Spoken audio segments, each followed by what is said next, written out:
Kasi pag nagdikit itong dalawang ito, kahit yung dalawa dyan, is apektado na yung spark ng iyong spark plug. Alright mga kabisik, welcome again sa ating channel. So ngayon, ang pag-usapan natin is about sa ignition system. At magsisimula tayo sa stator. So syempre, sa motor natin, syempre ang lagi nating chine-check lagi yan, yung ating kuryente ng ating motor, at yung ating gas ng ating motor, yung flow ng ating gas kung maayos, at saka yung compression ng ating motor.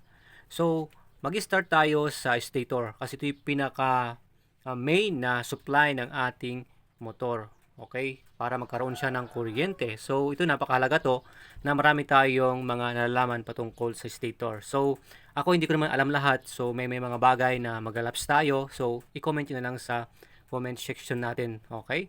Yung mga nakalimutan natin. So, stator. So, ito nga yung ating generator or yung pinaka source ng kuryente ng ating motor. So, syempre ito yung kanyang magnetic coil. Okay? At ito mayroon siyang separated na primary coil. Okay? Sa mga motor na di primary. Okay? So, mayroon siyang black na may stripe na red siya. So, syempre ito yung ating pulsar. Ito yung trigger coil or yung nagtatiming nga sa ating kuryente para maglabas siya ng spark sa ating spark plug.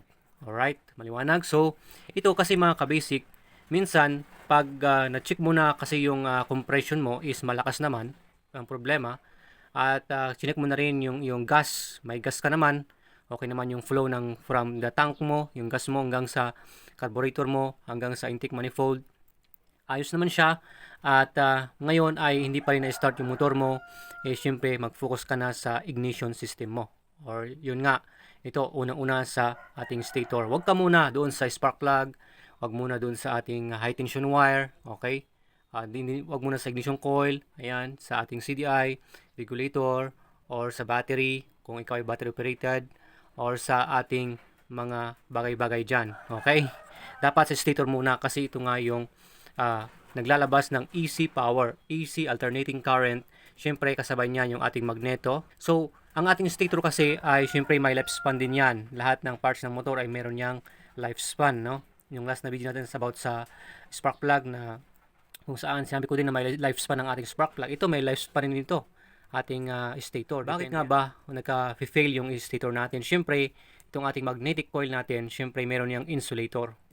So, dapat ang mga yan, bawat wire ay nakapalibot yan. Hindi dapat sila magdikit sa bawat isa. Okay? Kaya ang sinasabi ng mga mekaniko na sunog yung stator mo, sunog yung coil mo. Kasi pag nagdikit itong dalawang ito, kahit yung dalawa dyan, is apektado na yung spark ng iyong spark plug. So habang ito ay naluluma, humihina yung spark niya. Humihina din yung resistance ng ating magnetic coil. Okay? Ganun yung senaryo ng ating stator. Okay, so pag nagbalat na yan at nag-connect na sila, nagka-ground na yung itong dalawang wire na yan, kung lahat yan, no, floated yan. Ito kasi, ito full wave to, floated yan at talagang hindi na masama na yung lighting system mo. Okay? At gayon din yung charging mo, hihina na siya kasi mahina na yung coil na ng yung stator. Okay? Especially yung ating primary coil.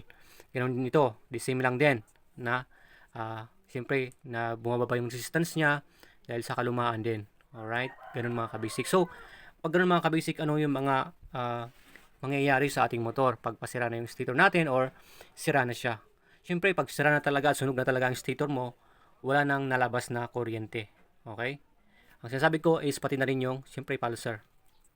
Okay? Pag sira na talaga ito, wala na. So, hindi aandar yung motor. Okay? Walang kuryenteng nalabas sa ating spark plug. Okay? Or walang lalabas na kuryente sa ating CDI. Okay, walang lalabas na kuryente sa ating ignition coil. Okay? At syempre, especially sa spark plug. Okay? Ganun pag sira na ito.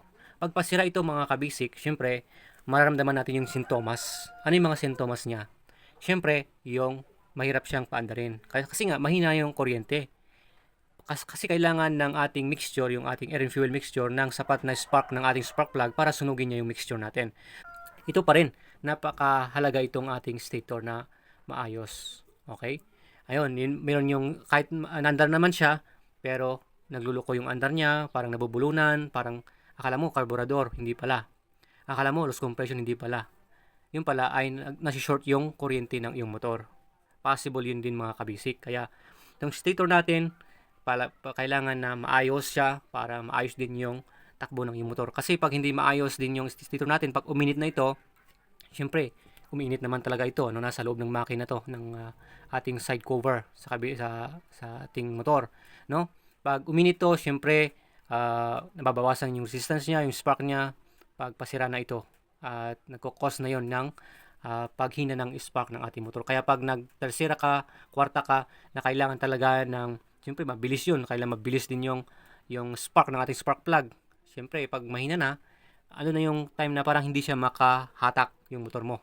Okay? Akala mo, clutch lining. Okay? Nasa clutch system pero wala pala doon. Yung pala ay sa kuryente lang ng iyong motor.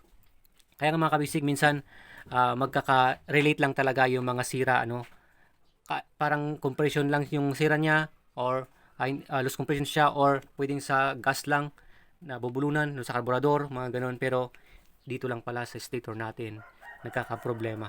Okay? Kaya isa din mga kabasic is yung pag mainit na yung ating makina, siyempre uminit yung ating stator, ay hindi na siya naandar, biglang namamatay, okay, at hindi na siya umandar, at pag ito ay lumamig, aandar na ulit. Ganun minsan ang scenario din niya. Okay? Okay, kaya siyempre kailangan alam natin siyang i-check. Ito naman ay sa resistance check naman, meron tayong mga tutorials na dyan, or sa pag ito ay sa manual, nag-run yung ating makina, naka-on yung ating makina, naka-start yung motor natin, alam natin i-check to. At pag hindi na siya naka-on, alam din natin i-check sa ating multimeter tester para may mga ideas tayo, para meron tayong syempre tayo makaminus sa ating gastusin sa ating mga motor. Okay, yun yung mga basic na principle ng ating stator, yung basic ideas natin dito. Kaya mga kabisik, mahalaga ang ating stator, source of our current ng ating mga motor. Kaya ito yung dapat na maging aware tayo. Okay? Pag nagloko na yung motor mo, syempre check mo naman yung compression, check mo yung gas at yung ignition mo or yung kuryente ng iyong motor. Start ka sa stator. Stator ka basic, no? Stator. Baka pasira na siya. Okay? Ayan. So, ito naman yung ating pulsar. Pag maayos yung pulsar mo, kasi may magnetic coil din sa loob na pakanipis, no? Pag maayos naman to at pasunog na itong ating mga coils natin, yung ating full wave na coils, itong ating pink at saka yellow, okay? At walang problema naman yan pag ito, good naman yung ating primary coil. Pag good tong primary coil natin, good yung ating pulsar, aandar pa rin yung motor natin kahit pasunog na ito, yung ating mga coils sa charging at lighting coil. Okay? Mahalaga, okay itong tatlo. Okay? Pulsar at saka primary coil. Sa mga battery operated naman, siyempre wala itong primary coil, puro lahat ganito. Okay? Siyempre pag halimbawa ay humina na yung ating mga coils, mga lighting coil, charging coil, at siyempre kahit okay yung ating itong ating pulsar, wala na, hindi na gagana yung motor mo. Kasi ito, pupunta sa ating rectifier regulator na siyang mag-charge sa battery natin, na yung ating regulator natin, naka-series din siya sa ating supply ng ating ECC wire. Okay? Kaya hindi na siya andar. Nagluluko na rin siya. Okay?